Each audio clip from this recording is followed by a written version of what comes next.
Eu sou Jim Mars e estou aqui hoje para falar com você sobre nossa história oculta. Me deixe rapidamente ressaltar que isso não tem nada a ver com adoração ao diabo, bruxas ou vampiros ou zumbis. Não é no oculto que normalmente pensamos. Este é o termo oculto usado no sentido astronômico, quando a lua eclipsa o sol. Isso é chamado de ocultação. Ela mascara ou esconde o sol. Portanto, a nossa história oculta significa simplesmente nossa história oculta.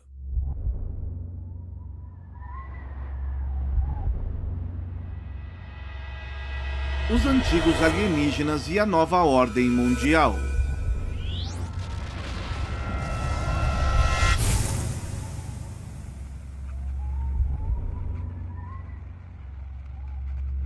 A teoria do Big Bang.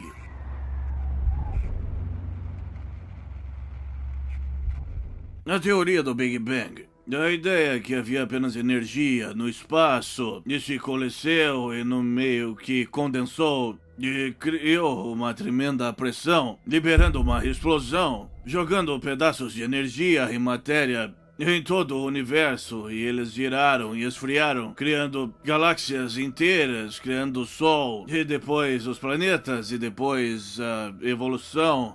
Isso é, naturalmente, o que todos nós aprendemos na escola. Mas até mesmo a teoria do Big Bang hoje está sendo questionada em uma recente edição da revista Scientific American. Dizem que há uma lacuna quântica na teoria do Big Bang. Portanto, é simplesmente uma teoria. E estamos descobrindo coisas novas o tempo todo. Uma das coisas que estamos descobrindo é uma das grandes questões que está na mente de um número crescente de pessoas, que existe um 10º planeta lá fora, ou como os sumérios antigos o chamavam, o 12º planeta. E não há realmente uma contradição, porque os antigos sumerianos encontravam o Sol e a Lua como planetas dentro de nosso sistema solar, e nossa ciência não os conta. Então tínhamos em um determinado ponto 9 planetas, mas na verdade só temos 8. É porque o pobre Plutão foi relegado de volta de um planeta para simplesmente um corpo, como uma lua ou como um asteroide. Ou ainda pior que isso, acho que Pluto se tornou o cão de Mickey Mouse.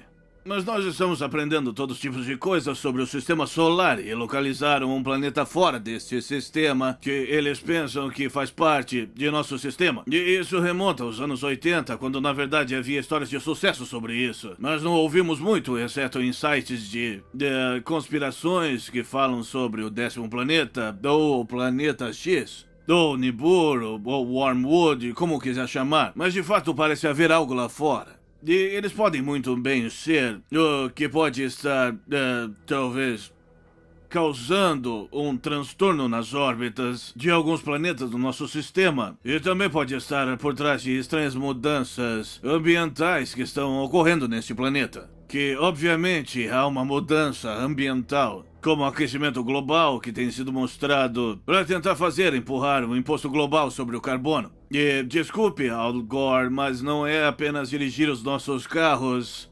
Mas a prova está em que as calotas de gelo em Marte estão diminuindo, derretendo.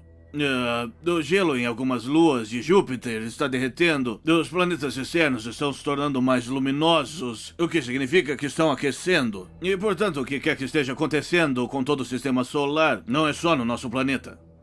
Poderia ser uma prova de que existe outro corpo em movimento no nosso sistema solar. Na verdade, há um relato da criação do nosso sistema solar que pode ser encontrado em textos que têm milhares de anos e predatam a Bíblia por vários milhares de anos. E essas são as tábuas da civilização suméria.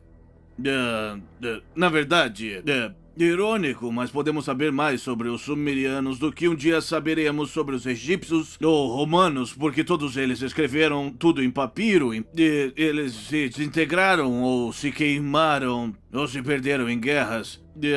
Os sumérios, eles esculpiram a sua escrita em tábuas de barro que se transformaram em pedra, e que são, talvez, 500 mil deles ainda em existência nos porões de museus em todo o mundo.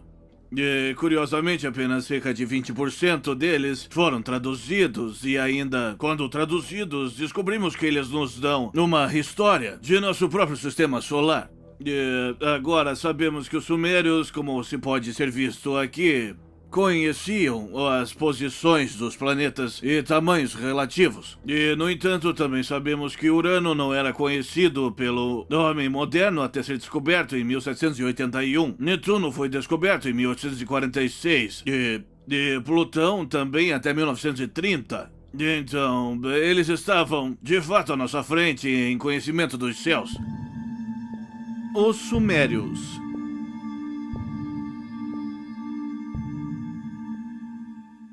De acordo com as tábuas sumerianas, tudo começou com um enorme planeta chamado Tiamat.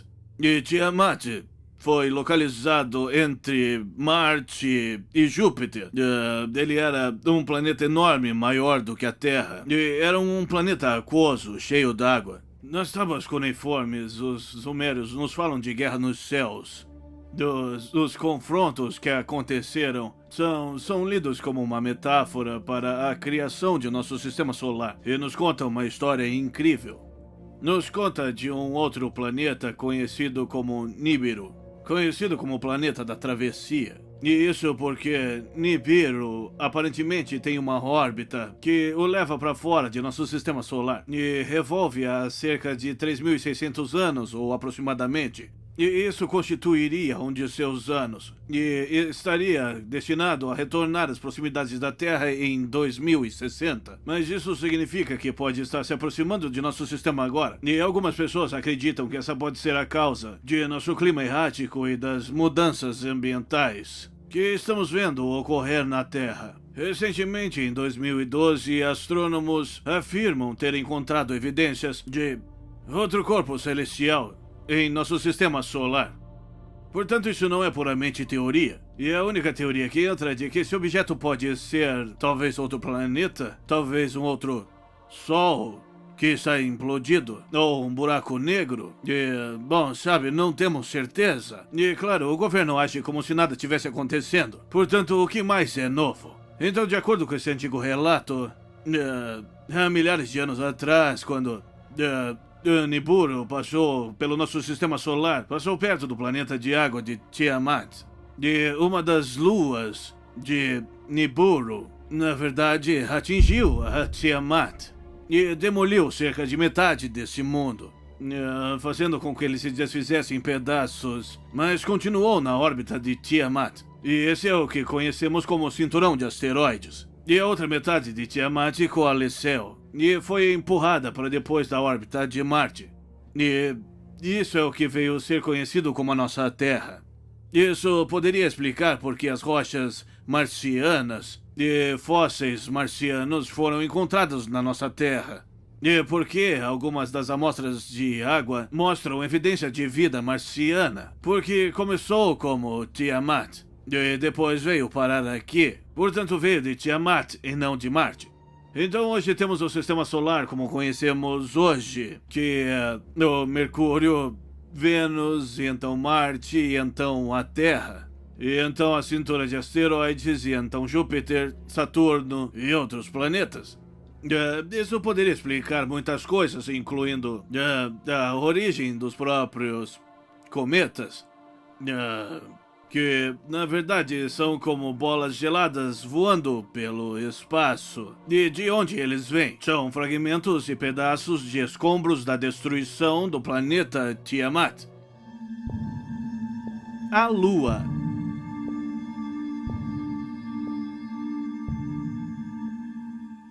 Há outras curiosidades e coisas estranhas acontecendo no nosso sistema solar. Há algumas luas que são muito questionáveis. Até mesmo o famoso astrônomo Carl Sagan, no início de sua carreira, junto com alguns cientistas russos, expressou a crença de que talvez uma das luas de Marte, Phobos, era na verdade um satélite artificial. Ele disse isso porque deu provas de ser oco, e como Carl Sagan observou, um satélite natural não pode ser um objeto oco. E mais tarde ele meio que recuou e agiu como bem, nós realmente não sabemos. E caiu mais na linha do conhecimento convencional à medida que ele ganhava popularidade na fama e fortuna. Mas ainda hoje há aqueles que apontam para Phobos como sendo um mundo estranho. Outra lua que realmente me fascinou foi a de Jápeto, uma das luas de Saturno. E como nossa própria lua está sempre de frente para Saturno e está em uma órbita permanente, contornando aquele anel no planeta. Mas o que é ainda mais espantoso, como ver aqui, é que há um cume de montanhas ou colinas ou parede que circunda a Jápeto. Toda vez que eu olho isso, me lembro da parede na ilha Kong que separa os nativos do King Kong. E ainda fica mais estranho porque, como podem ver nessas fotos, tem essa grande cratera e tem essa linha em toda a linha do Equador. E parece nada menos do que a Estrela da Morte lá no filme de Guerra nas Estrelas. Também é conhecido como planeta Yin Yang, porque nela há uma estranha sombra. E aquilo faz com que se pareça com o antigo símbolo chinês do Yin Yang. Portanto, algo muito estranho sobre Jápeto. Então, isso faz lembrar a nossa própria Lua. Da nossa Lua, existem muitas coisas estranhas sobre ela, e talvez alguma evidência que seja oca. Em 1969, quando a tripulação da Apollo 12 abandonou seu aterrissador de volta à superfície lunar, autoridades da NASA anunciaram que a Lua vibrou e tocou como um sino durante horas. Bem, isso só é possível se a Lua for predominantemente oca. Curiosamente, eu tive uma conversa com um dos astronautas que estiveram na Lua. Eu disse o que pensa sobre a ideia da Lua ser oca. Ele meio que riu e disse, não, a Lua não é oca. Mas depois continuou a dizer que os cientistas acreditavam haver cavernas gigantes dentro da Lua. E claro, era um astronauta famoso. Eu não ia dizer na frente dele, mas... Sabe, a Lua oca e cavernas gigantes na Lua, qual a diferença? Um espaço vazio. E há muitas coisas intrigantes sobre nossa Lua, por exemplo, uma das quais que é... como chegar lá em primeiro lugar. Quando eu era jovem na escola, diziam que a Lua havia se separado da Terra e que em algum momento fazia parte dela. E se separou e não foi explicado como. E depois entrou em órbita ao redor da Terra. Mas agora, desde que estivemos na Lua e temos rochas da Lua e sabemos que sua composição é inteiramente diferente das composições minerais encontradas na Terra, isso veio de algum outro lugar. Interessante ou não, hoje eles têm a teoria do grande impacto. E embora eles gozem com as teorias dos ETs aqui e colisões do passado e relatos nas tábuas sumerianas na criação do nosso sistema solar, eles estão agora dizendo que a Lua é provavelmente um produto de uma colisão entre um objeto planetário e um outro objeto planetário em nosso sistema solar, que criou a Lua. Portanto, em essência, estão começando a ir na mesma direção que a história de Anunnaki, a história de Nibiru, da história dos viajantes espaciais, a história de Tiamat sendo atingido por uma das luas e Nibiru há milhões de anos atrás. Mas a questão-chave sobre nossa Lua é como chegar onde ela está. O famoso astrônomo Isaac Asimov disse que a Lua não deve estar onde está. Do que ele está falando? Ele fala o seguinte, aqui está a Terra. A Lua vem de algum outro lugar. Ela passa pela Terra, é capturada por um campo gravitacional e é puxada. Ok, ela passa de novo pela Terra e é pega pelo campo gravitacional e volta de novo. Então, com o tempo, ela entra em órbita ao redor da Terra. Então, deveria estar em uma órbita elíptica e instável ao redor da Terra, mas não está. Está em uma órbita circular quase perfeita, contornando a linha do Equador, com um lado sempre de frente para a Terra. Como isso acontece naturalmente, na verdade, isso não acontece. Mas isso mostra a lógica circular em que nos encontramos hoje. Nós sabemos que a única maneira da Lua poder estar na posição que está é se alguma inteligência estacionou lá. Sabemos que é justamente a distância da Terra para cobrir completamente a circunferência do Sol quando há um eclipse. Então tem que estar em uma determinada posição. Também sabemos que nesta órbita, que é circular e estacionária, a única maneira de acontecer é se alguma inteligência estacionasse dessa forma. Bem, nosso pensamento circular é esse. Sabemos que a Lua tem estado lá durante toda a nossa história. E sabemos que não a estacionamos lá. E também sabemos que não é essas coisas de alienígenas. E, portanto, simplesmente não falamos sobre isso. E é aí que a ciência hoje está na Lua. Mas há outros aspectos da Lua que são igualmente intrigantes. Aqui está uma fotografia da NASA que é conhecida como Alaska. Isso é algo que tem uns 600 metros. E que se eleva da superfície da Lua. Não sabemos exatamente o que é, se uma antena de rádio ou se é uma torre, não sabemos. Mas na caixa de explosão você pode ver. Não se preocupe com a pequena coisa X. É apenas uma marca de registro na fotografia. Mas o objeto é muito estranho. Isso nunca foi explicado. Além disso, nessas fotografias da NASA, vemos objetos em forma cilíndrica passando em frente à Lua, se movendo ao longo da Lua. E ali no canto direito, tal objeto parece estar saltando dos lados da linha do Equador. Essa é uma das minhas fotografias favoritas, que mostra o que parece ser uma rocha rolando ao lado de uma cratera, deixando seus rastros na Lua.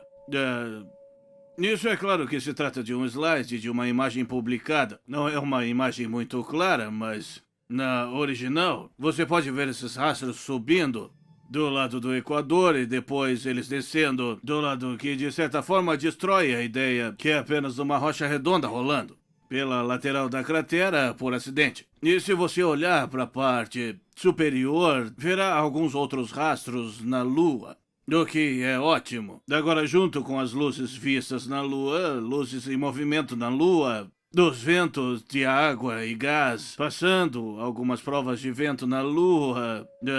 Sabemos agora que a Lua tem um pequeno, mas não menos importante, campo magnético. Então, muito do que pensávamos saber sobre a Lua prova-se não ser verdade, pois há muita atividade acontecendo lá. O Sistema Solar. Também sabemos que há outros artefatos estranhos em nosso sistema solar, na região de Sidônia, em Marte. Temos o famoso rosto de Marte. O que eles tentam dizer é que não há nada lá, mas ainda a certos momentos do dia parece ser um rosto humano. Nós temos pirâmides em Marte, e o interessante é que tendem a imitar a formação das pirâmides, tanto no México como no Planalto de Gizé, no Egito. E tudo isso tende então a dizer que tem havido vida inteligente visitando nosso sistema solar por milhares de anos. Mas enquanto o nosso planeta, sim, as evidências se tornam ainda mais convincentes. Em nosso próprio planeta temos um pequeno machado incrustado numa rocha que remonta a 1 milhão de anos. Temos um mapa de Piri Reis que foi feito na década de 1500 por um almirante turco que disse que obteve os mapas dos gregos anteriores, e eles, por sua vez, com bases em mapas ainda anteriores. E ainda nesses mapas podemos ver a costa da Antártica, o que não era conhecido porque tem estado sob centenas de metros de gelo durante séculos. E a linha costeira real não era conhecida até o advento do radar, e quando usaram um radar de penetração no solo. Ainda assim, o mapa Piri Reis mostra com precisão o litoral da Antártica e também mostra as afluentes do rio Amazonas. Algo que não era conhecido até que houvesse sobrevoos durante o ano geofísico de 1958. Então, de onde se conseguiu isso? Bem, eles obteve a partir de mapas anteriores. E o que é fascinante para mim é que esses mapas anteriores tendem a distorcer à medida que se avança na distância. As linhas costeiras e os leitos dos rios tendem a se alongar. E é exatamente o que se vê nas fotografias tiradas do alto da atmosfera. Porque você tem a curvatura da Terra e começa a distorcer as bordas da massa terrestre na foto que se está tirando. Então, em outras palavras, esses antigos mapas foram desenhados durante os anos 1500 na base dos mapas gregos e anteriores, e que evidenciam terem sido copiados de fotografias anteriores ainda. Mas o fato é que se você estudar as culturas antigas na Terra, verá que cada uma tem suas lendas de deuses que vêm do céu, que viajam em máquinas voadoras ou são capazes de causar a destruição com uma única arma. E ainda esses deuses transcendem todas essas culturas. Você encontra essas histórias na América Central e do Sul, China, Austrália, África, Egito, em todos os lugares. E o denominador comum é o voo. Eles dizem que essas pessoas conseguiam voar pelo ar. Daqui vemos evidências de objetos em forma de disco que pode ser encontrado historicamente. E então, na Índia, África, Itália, vários lugares, a peça, o equipamento enferrujado aqui, o mecanismo antiquitera que foi descoberto em um navio grego de volta aos anos 1900, eles não sabiam o que era, então foi descoberta uma série de engrenagens e rodas dentadas e faz parte de um computador antigo e está voltado para análise e observação do movimento das constelações. Então, eles tinham algum tipo de tecnologia muito alta no passado antigo. Nós também vemos aqui algumas joias de ouro maciço encontradas na Colômbia. E os cientistas convencionais nos dizem que são apenas modelos de insetos. Mas se olhar, ele tem uma asa, tem uma cauda, tem barbatanas. E aparenta ser nada menos que uma espécie de aeronave.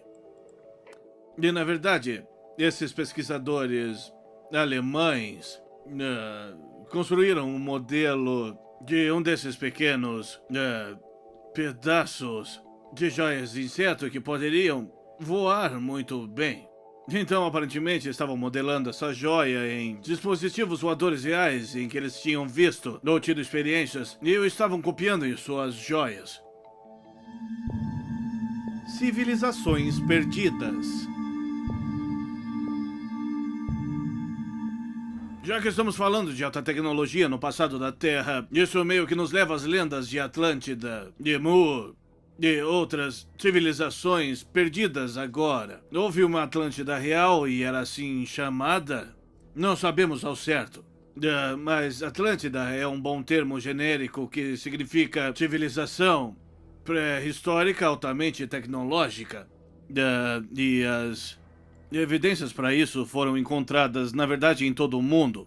Mas, novamente, como na história do homem cego e do elefante, e eles vão pro zoológico e todos experimentam uma parte diferente do elefante, os cientistas de hoje não têm um pedaço do mito do atlantiano e da história, um pedaço da verdade, mas não tenho certeza se alguém tem o quadro completo. Outras evidências de coisas estranhas que aconteceram com nossos antecedentes são os relatórios contínuos de nossos ossos gigantes sendo encontrados. E alguns deles são absolutamente incríveis. E o que se deve entender é que não há nada de novo sobre gigantes. Tivemos gigantes durante toda a história. Hoje temos gigantes como prova por algumas dessas pessoas mais modernas, contrastando com as pessoas mais baixas como mais altas. E é claro, temos a história da Bíblia como Davi e Golias. O Golias não era apenas uma anomalia. Ele tinha irmãos e era de um clã de gigantes. E esses gigantes estiveram conosco o tempo todo, mas por alguma razão, esses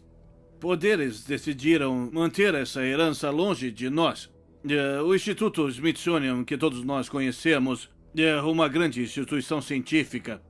Mas o que não sabemos é que é uma agência do governo dos Estados Unidos. É o governo. Quando esses esqueletos gigantes, caveiras gigantes e caveiras de cristal, quando objetos muito anômalos foram encontrados, o governo que vem junto, e geralmente na forma da Smithsonian, para pegar tudo isso e trancar. Muito parecido com o filme de Indiana Jones, onde eles têm a Arca da Aliança trancada em um armazém do governo.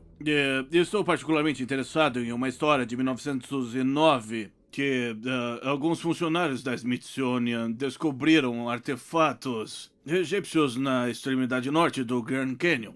E havia relatos nos jornais daquela época com muitos detalhes sobre os quartos encontrados, sobre os artefatos, o fato que eles estavam trazendo pessoas, eles estavam construindo guindastes, removendo material do sistema de cavernas e ainda quando se pergunta dizem que não sabe de nada. E as pessoas da região todos se esqueceram disso. O que me intriga é que, embora eles neguem que há qualquer coisa nessas histórias de artefatos egípcios encontrados no Grand Canyon, o que, naturalmente, lançaria a história convencional da humanidade em ruínas, descobrimos que no extremo norte do Grand Canyon, em torno de 94, Mile Creek e Trinity Creek, eles têm formações rochosas com nomes como a Torre de Set, da Torre de Ra, no Templo de Horus, o Templo de Osíris e o Templo de Ísis. Bem, de onde vêm esses nomes se não encontraram algo relacionado ao Egito Antigo lá? Então, mais da nossa história está sendo escondida de nós. Há alguns anos, quando visitei o Egito, eu fui ao Palácio de Sete em Abydos. E eu estava olhando esse antigo palácio egípcio e um dos guardas disse: "Você gostaria de ver o Osirion?" E eu disse: "O que é isso?" Então fui levado à parte de trás. Debaixo do chão tem dessas pedras monolíticas que haviam sido colocadas juntas lá, junto com o aqueduto, junto com algumas paredes e edifícios. Havia um templo de Sete construído em cima de uma estrutura mais antiga. E essa estrutura se parece um pouco com Stonehenge, mas não de pedra bruta, mas de granito muito finamente cortado. Tanto que nem mesmo se pode colocar um pedaço de papel entre os blocos. E basicamente está escondido da vista. Tivemos que puxar algumas tábuas soltas para subir em uma escada e descer até Roserion. Olhei a minha volta e me disseram que normalmente era embaixo d'água. Então o visitante habitual de Abydos não chegaram a ver Roserion, mas por acaso eu estava lá durante um período excepcional de seca e fomos capazes de descer até lá e olhar mesmo. E curioso ou não, todas as estruturas no Antigo Egito é cheio de hieróglifo, mas não em Osirion. Essa é uma evidência muito forte que havia uma civilização pré-egípcia altamente desenvolvida, que não sabemos sobre. E definitivamente um poder em curso em alguns desses antigos túmulos egípcios e palácios. Essa é a tumba de Sekhmet, e uma estátua de Sekhmet lá dentro. Minha esposa Carol queria tirar uma foto, e ao segurar a câmera para conseguir uma nítida foto da foto de Sekhmet, como se pode ver nesta fotografia, tirada de uma outra pessoa do nosso grupo, que estava de pé atrás dela, existe uma energia saltando de sua câmera e avançando em direção à estátua de Sekhmet. Naquele momento, ela descarregou completamente e não funcionou durante o resto da viagem. E ela lamentou o fato de Sekhmet ter sugado a energia de sua câmera. Mais uma vez, acho que isso nos diz que ainda há restos de alguma tecnologia muito exótica ainda a ser encontrada no Egito. Também no Egito tinha esse portão, que foi encontrado na aldeia egípcia de Naslet el-Shannon, logo após a muralha de Gizeh, e está enfeitado no topo com alguma pequena figura, com uma grande cabeça e grandes olhos, parecido com o alien cinza. E da direita há um entalhe de rocha, que mais uma vez parece nada menos do que um alienígena cinza. Esse portão, a propósito, foi derrubado, removido, e como todo o resto, tentam esconder as evidências de contato extraterrestre ou pré-históricas civilizações. Indo para a costa da Normandia, nós encontramos um local de Karnak, numa catedral neolítica. Há 3.500 anos, datados a essas pedras de que cobrem milhares de pedras verticalmente quase todo o campo lá na Normandia. E outro local estranho está em Baalbek, lá no Líbano. Daqui é claro que a cidade romana de Heliópolis foi construída, e ainda assim construída sobre pedras gigantescas, que nem mesmo na tecnologia de hoje provavelmente não poderia ser movida. Aqui você pode ver um grupo de pessoas de pé diante de uma das enormes pedras que haviam sido escavadas, mas ainda não tinham sido transferidas para Baalbek.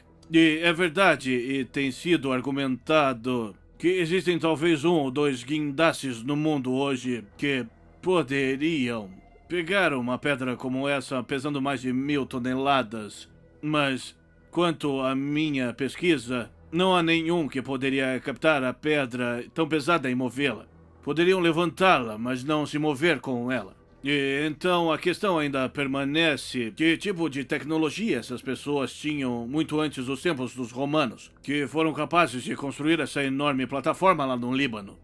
Zacarias Sitchin e outros estudiosos que começaram a reinterpretar a tábua suméria dizem que essa era a visão de um porto espacial, onde os extraterrestres aterrizavam e decolavam. Aqui temos uma das estátuas da Ilha de Páscoa, e normalmente só vemos as cabeças gigantescas saindo do chão e elas são incríveis o suficiente. Mas aqui podemos ver que na verdade escavaram para baixo não só a cabeça. Existe um corpo inteiro lá, uma estátua enorme, que foi extraída de alguma distância de onde estão enterradas no chão. Então quem fez isso e de que isso se tratava? E que tipo de ferramentas eles tinham para fazer essas estátuas gigantescas e as moverem para seus locais atuais? E por que é que depois de escavar e perceber que há estátuas gigantes aqui, muito mais altas do que apenas as cabeças, e eles as taparam? Ok, eles nem querem que as pessoas saibam que essas coisas existem. Da direita aqui vemos o famoso Castelo de Coral. Ed Leeds Callahan construiu na Flórida na década de 1920. Ele tem algumas pedras tão pesadas quanto 30 toneladas, que aparentemente ele, como um homem mais velho, foi capaz de mover por conta própria. E como ele faria isso? Ele simplesmente diria às pessoas que ele havia descoberto os segredos dos antigos egípcios. Ele foi capaz de mover as coisas do lugar. Recentemente tem havido muitas escavações feitas em um local na Turquia chamado Göbekli Tepe. Göbekli Tepe, ele é chamado de Stone Age turco, porque ele remonta a mais de 7.000 anos antes de Stonehenge, na planície de Salisbury. E ninguém sabe quem construiu isso.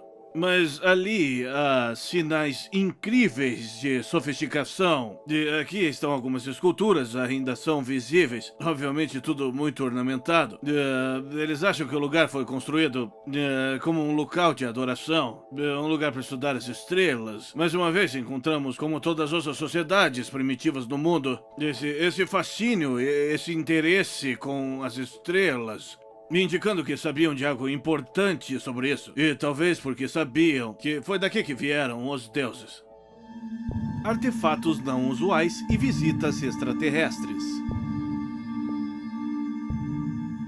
E além desses locais, nós temos esses crânios estranhos que foram encontrados em todo o mundo. Caveiras com crânio alongado, crânios com chifres, com cabelos avermelhados, alguns dos dentes com presas, caveiras sem dentes, caveiras gigantes, pigmeias, caveira de cristal, que são perfeitas em medidas da cabeça humana. E muitas delas com esses crânios alongados faz uma pessoa se perguntar onde se vê no fundo a rainha egípcia Nefertiti, que usava esse chapéu do tipo cônico. E isso era apenas uma moda da época ou era algo para cobrir um crânio mais alongado? Porque eram parte humanos e parte algo mais, talvez? O pesquisador Lloyd Parr tem seu crânio da criança estrela, que ele vem estudando há anos, e agora eles descobriram que existem diferenças no nucleotídeos no DNA da mitocôndria, indicando que pelo menos um dos pais da criança estrela não é inteiramente humano. Portanto, aqui temos mais provas concretas de que houve visitação de não-humanos num passado distante em nosso planeta. Na verdade, a evidência da visitação de estrangeiros é simplesmente, convincente e quase esmagadora quando se olha para ela. Em vários locais e objetos anômalos ao redor do mundo, desde pinturas rupestres antigas nos desenhos que parecem pessoas do espaço com trajes espaciais, tem moedas antigas que mostram objetos voadores. Nós temos a arte, a cultura durante toda a Idade Média, mostrando objetos em forma de disco e de aparência estranha voando pelo ar. Então faz tempo que isso está por aqui. E é claro, a ideia de que a humanidade cultuou alguma força extraterrestre não é novidade. Nós podemos ver isso no famoso filme 2001, Odisseia Espacial.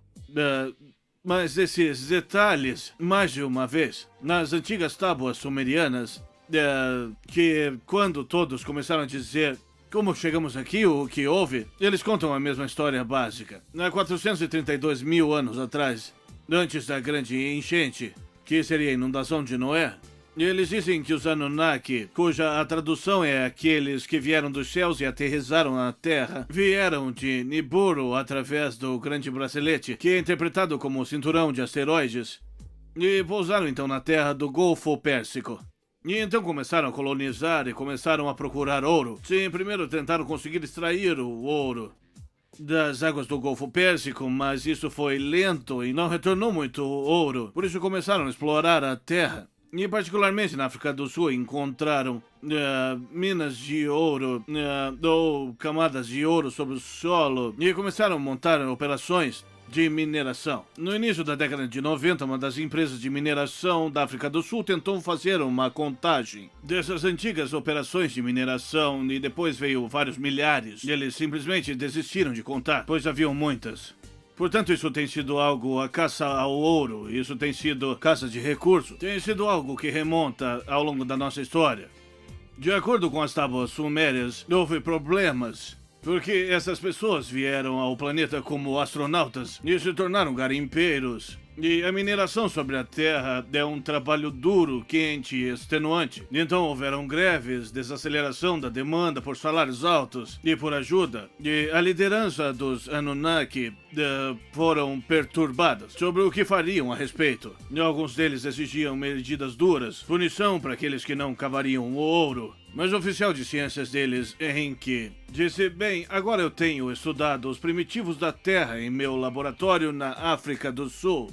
E acredito que poderíamos ajustar o DNA desses primitivos e fazer de nós mesmos uma raça operária. E eles poderiam fazer todo o trabalho árduo e nos libertar de todo o trabalho.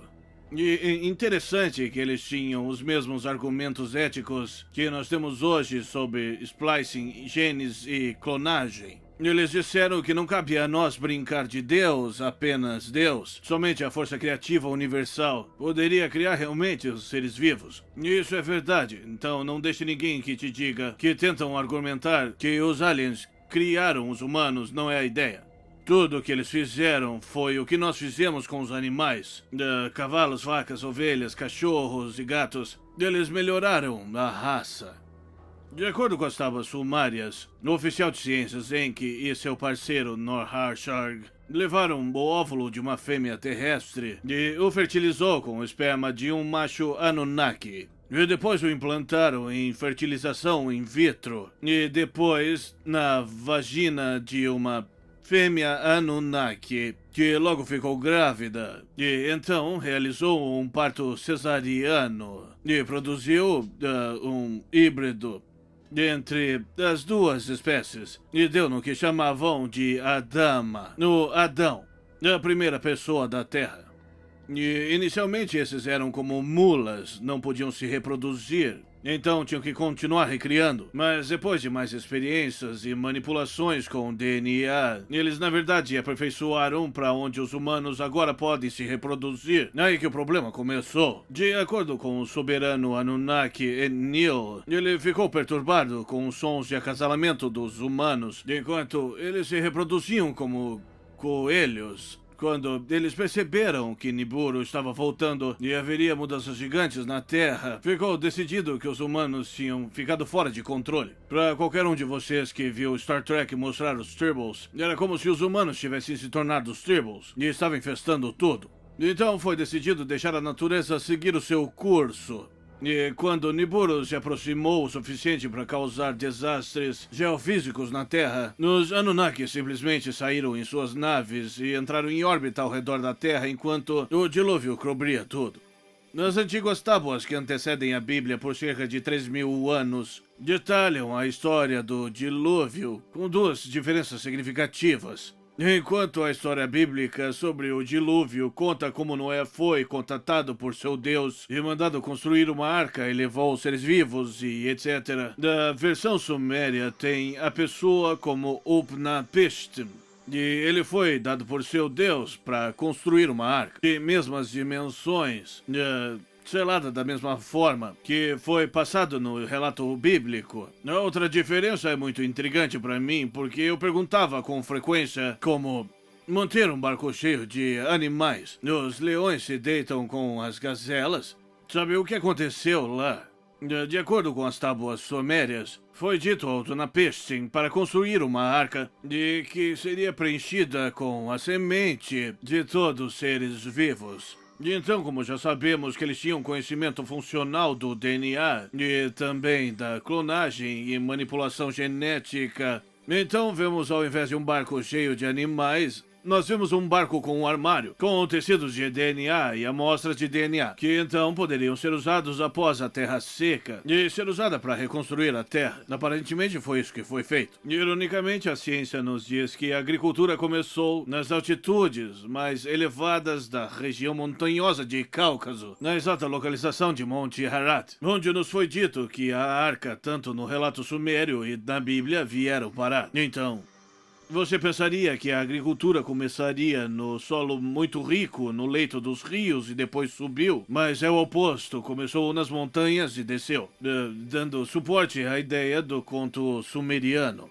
Outras evidências de vida na Terra que possam ter tido tecnologia alternativa pode ser encontrado na África do Sul, onde pesquisadores e cientistas eles encontraram milhares e milhares desses círculos de pedra, sem entradas e nem saídas, apenas círculos. E ali o povo simplesmente dirá que são currais onde se guardam os animais. Foi o que eles fizeram. Mas esses círculos de pedra têm sido datados para mais de 200 mil anos atrás. E, como eu disse, não há entradas. Então, de que serve um curral se você não pode colocar os animais e retirá-los de lá? Não, eles eram para outra coisa. E o que eles estavam descobrindo é que, aparentemente, esta era uma tecnologia para retrair a energia da própria Terra.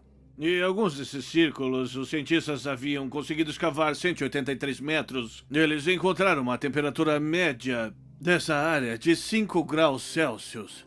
E, no entanto, quando se entra nesses círculos, é possível se atingir a 57 graus Celsius. Então, obviamente, tem algum tipo de troca de energia acontecendo. E os antigos eram capazes de aproveitar essa energia através dos círculos que pareciam surpreendentemente muito parecidos com o Magneton. Portanto, a tecnologia no passado, indo muito além do que sabremos sobre. E é claro que a Grande Pirâmide há muita controvérsia sobre isso, segundo o que dizem os egiptólogos, que tudo foi feito nas dinastias egípcias. E que os escravos dos egípcios arrastaram rochas gigantes através do deserto e amontoaram nas pirâmides, mas me parece haver algumas provas físicas que contradizem esse relato. Por exemplo, na Grande Pirâmide e na Esfinge, encontramos uma erosão vertical de água muito óbvia. O que significa que essas duas estruturas passaram por fortes chuvas por longo tempo. E ainda assim, o geólogo te dirá que não tem havido chuvas significativas no Planalto de Gizé por mais de 10 mil anos. Isso significa que a Esfinge e a Grande Pirâmide foram construídas e estão em existência há mais de 10 mil anos atrás, que predatam os egípcios por cerca de 5 ou 6 mil anos. Mas isso ainda fica mais estranho.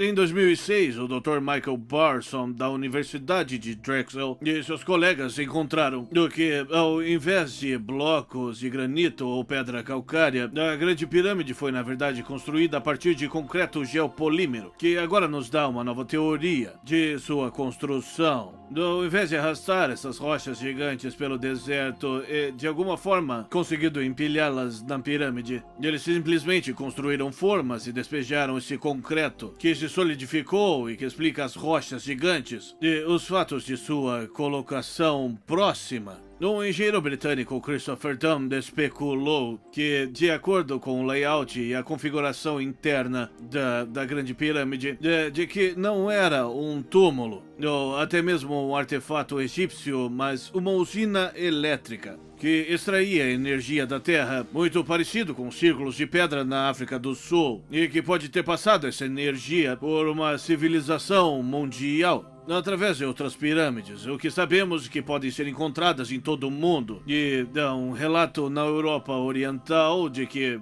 temos mais pirâmides no México e na América do Sul. Temos pirâmides na Grécia e pirâmides na China também. Comunicação alienígena. A maioria das pessoas que estão conscientes e olhando ao redor hoje são cientes do fenômeno do círculo das plantações, mas não vou entrar nisso. E gostaria de ressaltar também que os círculos nas plantações são fascinantes. Esse aqui apareceu perto do radiotelescópio de Chilbottom, que se pode ver no canto inferior direito da imagem, em agosto de 2001. E dois padrões surgiram neste campo, um Parecia ser um rosto humano. Não está claro se isso era para representar um rosto humano ou quem estivesse mandando a mensagem.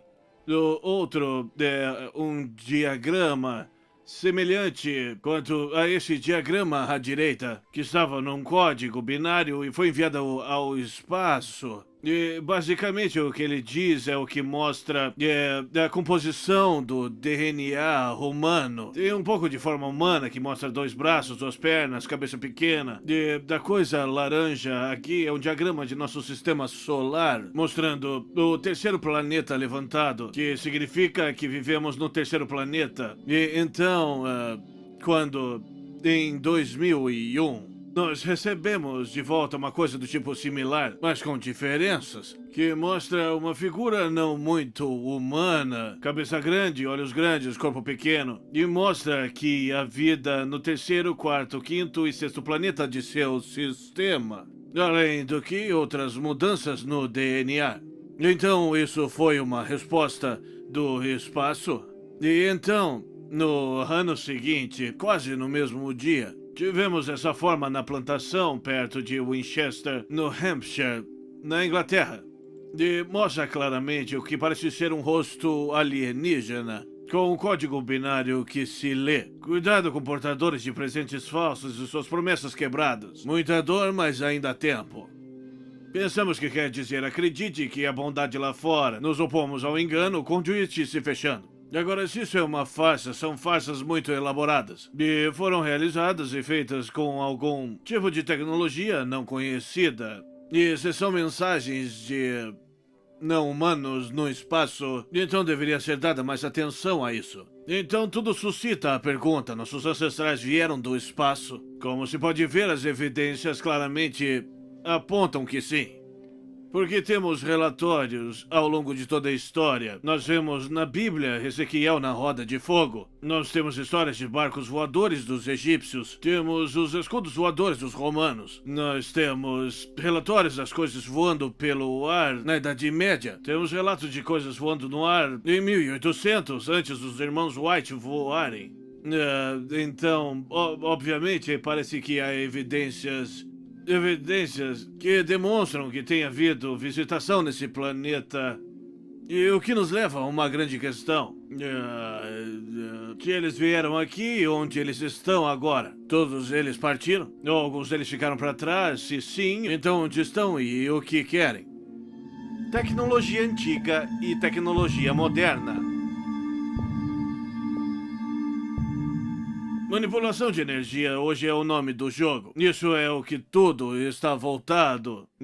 Se pudéssemos manipular a energia, poderíamos ter energia livre. Podíamos ter antigravidade, poderíamos ser capazes de manipular o tempo. Porque se descobre que cada vez mais e mais que a energia e gravidade estão todos entrelaçados. E acho que vemos vislumbres que tal tecnologia era disponível em um passado distante. A grande mídia nos disse que Saddam Hussein acreditava ser Nabucodonosor reencarnado. Então, talvez valha a pena dar uma olhada no rei Nabucodonosor na Babilônia e descobrir o que ele estava fazendo. Que, de acordo com a Bíblia, ele construiu uma estrutura de ouro e foi traduzida como a fornalha de fogo, mas, obviamente, é mais como uma simples fornalha, porque pessoas saíam e entravam. Ok, mas ele nunca conseguiu que funcionasse muito bem, mas alguns de seu povo adoeceram e morreram. Por isso ele estava preocupado com isso, ele estava criando um campo de energia, aparentemente sim. Então ele desce para a Palestina e pega 3 dos sacerdotes hebreus, Sadraque, Mesaque e Abdenego. Os traz à Babilônia e diz que quer aquilo funcionando. Eles disseram, você não é o nosso rei. Você não acredita no nosso Deus e não trabalhamos para você. Ele disse, então vou colocá-los nessa estrutura. E disse, ou vocês já fazem funcionar ou vai matá-los. O curioso é que eles não apenas entraram, mas foram empurrados. Primeiro vestindo suas roupas, e seus mantos e chapéus. O que isso tem a ver? Ou eles estariam vestindo uma roupa anti-radiação. De qualquer forma, eles entraram lá dentro. E o rei Nabucodonosor, ele não queria chegar perto, então ele disse, eles estão aí? E um de seus homens diz, sim, ó rei. Na verdade, tem 4 lá dentro. 4, diz ele. Quem é o 4? Então disseram, esse é o filho de Deus. Obviamente causou uma impressão nele. Mas quem era aquele? Nós não sabemos, porque nunca mais houve relatos do que aconteceu depois disso, além do fato de que Nabucodonosor ficou tão impressionado com a performance dos 3 sacerdotes que os colocou no comando de toda a Babilônia. E da coisa toda. Portanto, obviamente, aqui criaram um campo energético, uma fenda espacial, e alguém veio atrás dela. De um jeito ou de outro. Então, há um vislumbre tentador de que eles tiveram acesso a essa tecnologia exótica, mesmo na época de Nabucodonosor. E que Saddam Hussein poderia ter estado atrás disso ele mesmo. Então isso nos leva à guerra ao Iraque. Do que se tratava tudo aquilo, nos foi dito que Saddam Hussein teria uma bomba nuclear e lançaria em nós em 6 semanas, mas isso provou ser falso. Foi-nos dito que eles tinham armas de destruição em massa, mas provou ser falso. Disseram, nós vamos buscar o petróleo dele. E não era verdade, porque acabamos pegando menos do que pegávamos antes de atacarmos o Iraque. E então, finalmente, se tornou em... Bem, estamos tentando trazer liberdade e democracia. Você deve se lembrar disso quando em Blackwater, um mercenário e uma equipe sob contrato de uma companhia privada matou cerca de 40 pessoas disparando balas em uma praça pública, dizendo do governo do Iraque, mas na verdade era o nosso próprio governo. E quem colocamos no comando disse, isso é demais, nós não queremos fora de lá. E os Estados Unidos disseram, sinto muito, temos contrato com eles, temos que ficar. Como isso para a liberdade e a democracia? Certo? Então do que se tratava tudo? Bem, agora é sobre o ataque a Bagdá em abril de 2003. Ao contrário da normal estratégia militar, que é um objetivo, você ataca o objetivo, você consolida os seus ganhos, pacifica o campo e passa ao próximo objetivo. Fizemos uma linha B diretamente para Bagdá. E o que aconteceu em Bagdá? No saque ao Museu Nacional Iraquiano. Agora, do que se tratava isso? Eu tenho os recortes de notícias da grande mídia em meus arquivos que apareceram em 1999 e 2000. Equipes arqueológicas alemãs e francesas estavam fazendo novas descobertas surpreendentes no Iraque. Eles até pensaram que encontraram o túmulo de Gilgamesh, que até então recentemente era pensado ser um personagem mítico. Mas agora começam a perceber que havia realmente, assim como agora, estamos começando a perceber que a história dos Anunnaki e essas pessoas que nos visitaram de outro mundo, que podiam viajar voando, que isso pode muito bem ter sido baseado na realidade também. Então, para onde eles estariam trazendo as recém-descobertas das cidades antigas sumerianas de Ur? Eles teriam levado ao Museu Nacional Iraquiano. Mais de 700 mil peças foram retiradas do museu por uma máfia, possivelmente contratada como disfarce, para uma operação ali realizada. Os diretores do museu de todo o mundo conseguiram que o Pentágono prometesse que protegeria o Museu Nacional Iraquiano, pois era o repositório da história humana. Ainda assim, quando a máfia apareceu, os homens de serviço dos Estados Unidos foram ordenados a se retirar e a máfia foi autorizada a saquear o museu. Mas o coronel Matthew McDaniels, o diretor adjunto do Conjunto de Coordenação Interinteligência, investigou o saque do Museu Iraquiano e escreveu: o porão é o que temos chamado de um trabalho interno. Vou dizer isso para sempre como mantra. Para mim isso é inconcebível. O porão foi arrombado, os itens foram roubados, sem um conhecimento íntimo do museu. E de lá foram tiradas cerca de 10 mil peças. E recuperamos apenas cerca de 650 aproximadamente. Então, em outras palavras, esta era a máfia. E o saque foi um disfarce para uma operação para enviar operários para lá. Eles acharam cortadores de vidro que não são comercialmente disponíveis no Iraque. Alguns dos guardas estavam suspeitosamente desaparecidos ou doentes. Eles, quem quer que fossem, os ladrões tinham as chaves para as exibições e pro porão. E eles passaram direto por falsificações muito caras e foram direto buscar as coisas no porão. Essa foi uma operação para ganhar no que eles pensaram poder ser uma antiga tecnologia ET. Então quem pegou essa antiga tecnologia ET? Bem, vamos fazer uma revisão do que acabamos de ver. Primeiro, esse conhecimento foi passado às habilidades misteriosas do Egito e da Grécia. E depois, é claro, foi depositado e permaneceu no Templo de Salomão, onde então foi recolhido pelos Templários, que então criaram os maçons de pedra, e depois se transformaram na maçonaria, os Rosa Cruzes, dos alquimistas e depois os maçons iluminados. Essas eram as maçonarias na Europa, que haviam sido infiltradas pelos Illuminatis na Bavária. Eles então, os maçons iluminados, em seguida criaram mesas redondas financiadas por Cecil Rhodes, de quem foi a ideia de criar uma sociedade secreta para tentar reconquistar a América do Norte para o Império Britânico. Mas então os nazistas assumiram o controle e pegaram o Tesouro de Salomão e muitos dos segredos através de seu programa psíquico mágico. Então isso foi passado para o complexo industrial militar dos Estados Unidos.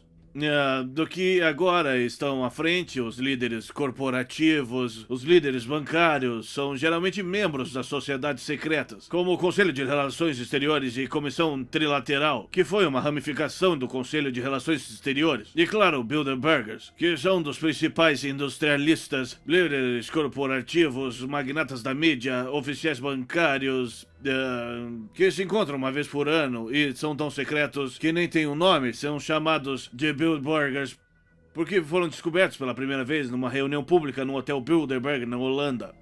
Para as pessoas que afirmam que é um pequeno grupo de pessoas tentando controlar o mundo, seria apenas teoria da conspiração ou alguns fatos sustentam isso? Eu indicaria para um estudo de 2011 sobre o Instituto Federal da Tecnologia da Suíça. Eles estudaram 43 mil empresas multinacionais e eles descobriram que dessas 43 mil são, na verdade, controladas por apenas 1.318 empresas.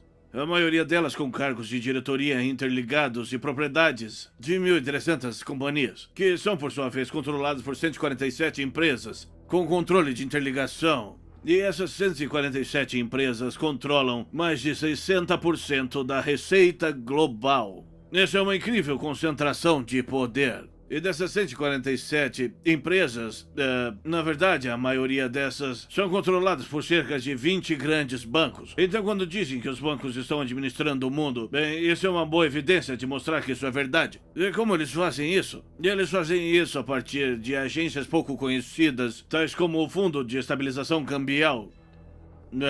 Ele foi criado em 1934, no auge da Depressão. E esse é um escritório pouco conhecido do Tesouro dos Estados Unidos que controla o Banco da Reserva Federal de Nova York, que por sua vez é o banco líder. Para o sistema da Reserva Federal, os 12 bancos do sistema da Reserva Federal, eles também lidam com um orçamento negro para a CIA, no que faz entrar bilhões de dólares não contabilizados. Eles também criaram o Fundo Monetário Internacional e o Banco Mundial, que tem sido fortemente criticado por tentar controlar e comprar os países do terceiro mundo. Bem, o Fundo de Estabilização Cambial é um desses pequenos sistemas de interligação onde os banqueiros controlam tudo. Isso tem estado envolvido em praticamente todos os escândalos na história americana desde sua criação em 1934. Isso inclui as alegações de contrabando de drogas da CIA, o Irã Contra e até mesmo o assassinato de JFK. Outro mecanismo de controle pouco conhecido do sistema monetário é o Conselho de Estabilidade Financeira.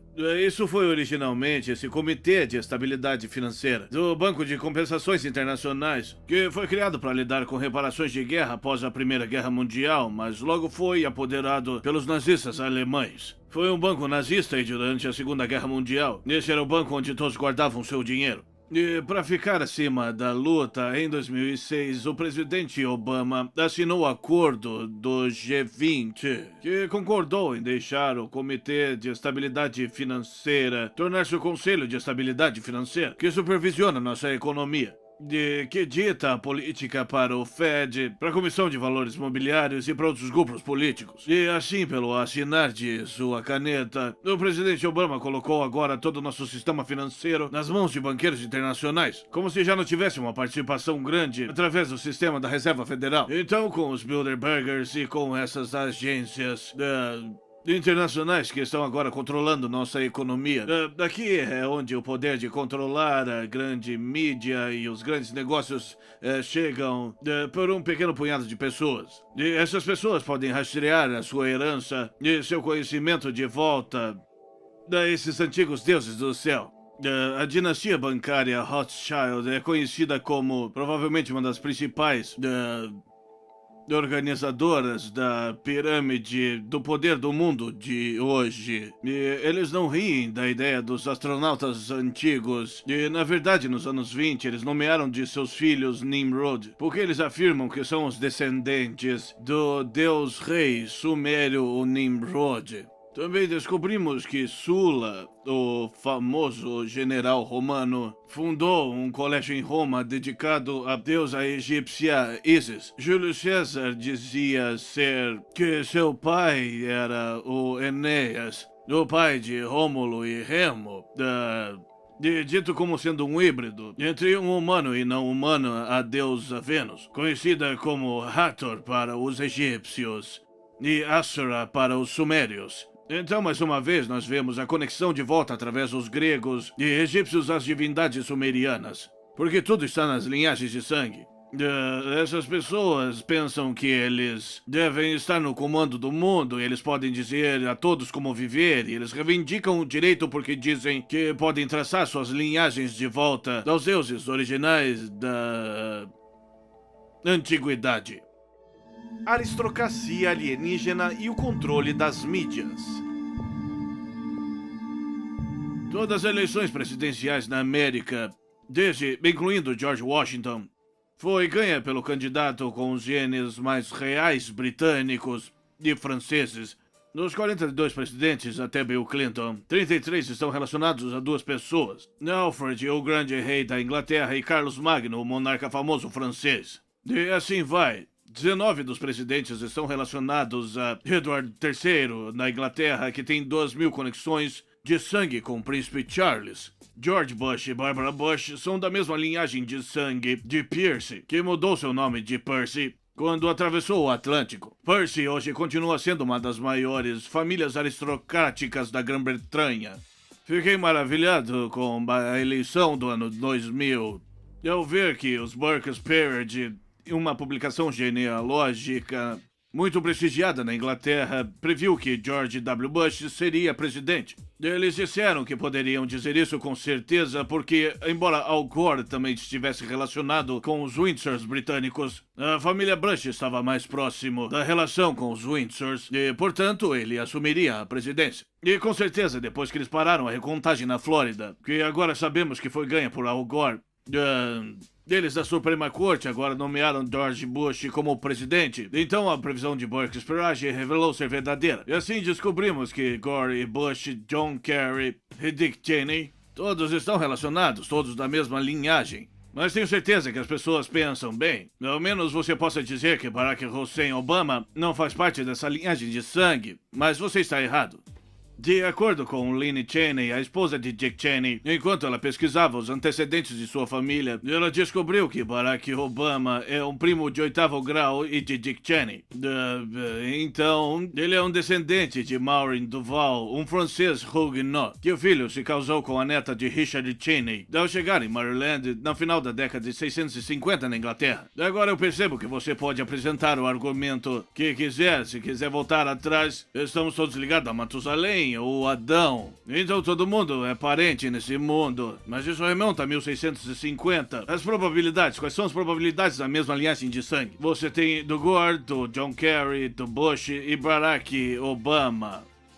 Esses são os únicos que podem concorrer à presidência dos Estados Unidos. O Chicago Sun-Times relatou que tanto Obama como Cheney são consanguíneos para com a família Bush. São relacionados. De acordo com o jornal, George W. Bush e Obama são primos em 10º grau, ligados através de um casal do século XVII em Massachusetts, Sarah Sue e Samuel Hinckley. Hinckley é um parente distante de George Herbert Walker, amigo íntimo de Bush e John Hancock Hinckley, cujo filho, John Walker Hinckley Jr., foi a pessoa que foi declarada como o homem que atirou em Ronald Reagan em 1981. Isso parece incestuoso para você? Que todos estão envolvidos e estão relacionados? Então isso nos leva ao porquê que não sabemos de nada sobre isso. Isso porque a comunicação de massa nesse país hoje se reduziu a cerca de 6 grandes corporações Aqui vemos Time Warner, AOL e Disney. E pode ver todos os jornais, livros e programas de TV também.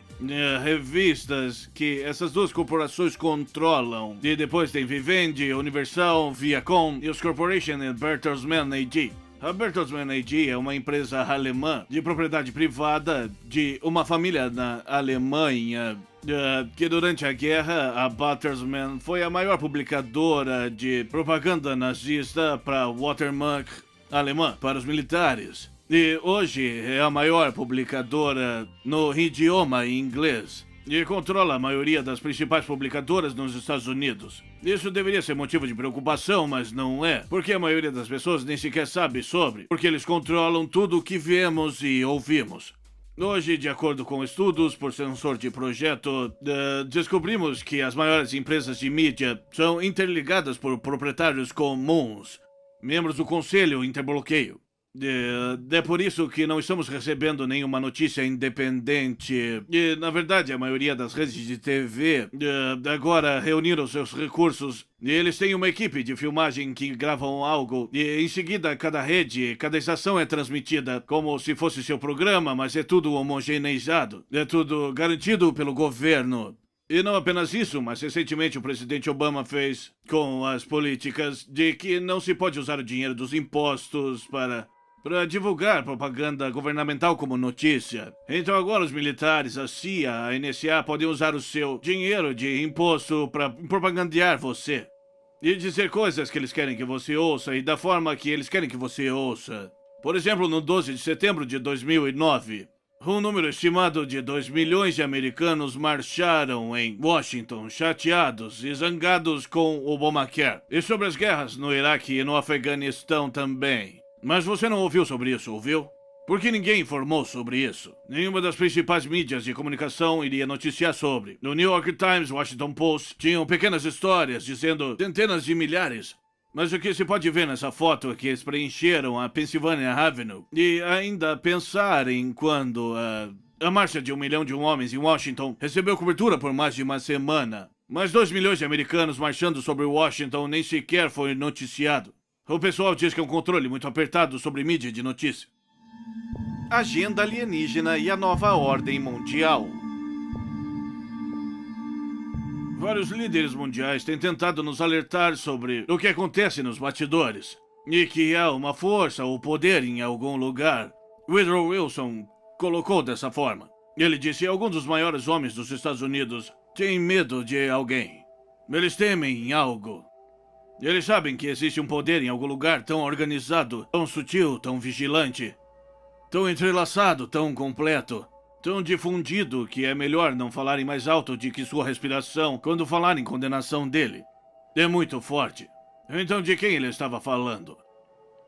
Bem, nós sabemos que a elite governante, a elite bancária internacional, nas famílias reais, eles olham com desdenho para o público. E um líder foi citado como tenho dito, que somos apenas comedores inúteis. E tudo isso volta à ideia de que nós temos um problema de superpopulação aqui. A mesma coisa que vimos nas tábuas sumerianas, com o antigo Anunnaki Enlil, ele diz, a população humana fica fora de controle. Temos que fazer algo a respeito disso. Certo, bem, hoje o príncipe Philip, da Inglaterra, descreveu que o crescimento da população humana é provavelmente a única e mais séria ameaça à sobrevivência a longo prazo. E se não for controlado voluntariamente, isso será controlado involuntariamente por um aumento de doenças, de fome e de guerra. E te pergunto se não é isso que temos visto ao redor do planeta. África sendo dizimada por doenças, guerras que se multiplicam por todo o lado e ainda a inanição de países de terceiro mundo. Na verdade, isso para mim é a maior prova de conspiração no mundo de hoje e da maior conspiração no mundo de hoje, porque nós sabemos que hoje existe a tecnologia acessível que poderia fornecer alimentos básicos, roupas, abrigo, comida e atenção básica médica a cada pessoa nesse planeta. E ainda enquanto você está aqui sentado ouvindo esse vídeo, no fundo da sua mente você sabe que há literalmente milhões de crianças morrendo de fome nesse planeta agora. Por que acontece? Você não quer isso, eu não quero isso. Bem, depois de ter passado as explicações superficiais, bem, a política, o transporte, não há dinheiro suficiente, blá blá blá. A verdadeira razão é porque, por alguma razão em algum lugar, alguém quer que seja assim. Se ninguém quisesse que fosse assim, então não seria assim. Então essa é a maior conspiração que está acontecendo hoje. Mas vejamos o argumento do príncipe Philip. O argumento da superpopulação. Isso é verdade? Eu submeto você a um não. Hoje, o espaço médio de vida em Hong Kong, e claro que tem ricos e pobres, mas o espaço médio de vida é de 519 metros quadrados. É um apartamento de bom tamanho, um apartamento muito maior do que eu já vivi quando jovem, ok? Então, com base numa área média de habitação de 519 metros quadrados, a população total de 7 bilhões de pessoas no mundo poderia viver confortavelmente no estado do Texas, sem mais ninguém no resto do mundo. Então espere um pouco, não temos realmente um problema de excesso de população, temos uma densidade populacional. Todos amontoados nessas cidades gigantes. O que está criando cada vez mais um problema por causa da poluição, lixo, crime, congestionamento, etc. Então, qual é a solução? Bem, eu digo, saiam daqui. Que todos se espalhem. E vão para outros planetas. Colonizem outros mundos. Mas para Príncipe Philip e a elite governante, como eles se consideram nesse planeta, eles têm um ponto de vista diferente. Príncipe Philip é citado dizendo que caso ele reencarne, ele gostaria de voltar como um vírus mortal, a fim de contribuir com algo que acabe com a superpopulação. Eles querem nos matar. Eles nos querem mortos. Eles querem reduzir a população mundial de 7 bilhões para talvez 500 milhões. Então poderão viver e ter todo o belo campo com apenas pessoas suficientes ao redor para cortar a grama, cozinhar os alimentos e lavar as roupas. Esse realmente é o futuro que queremos? Se não é o que você quer, então é melhor repensar o que você está fazendo e como está fazendo. Porque esse povo nos quer mortos. E estão fazendo isso de uma maneira metódica. Estamos recebendo más vacinações. Estamos tendo má qualidade no ar. Estamos recebendo rastros químicos, estão pulverizando produtos no céu. Eles até admitiram em certas circunstâncias. Eles fluorizaram a água. Você percebe que um dos ingredientes do Prozac é fluoreto de sódio?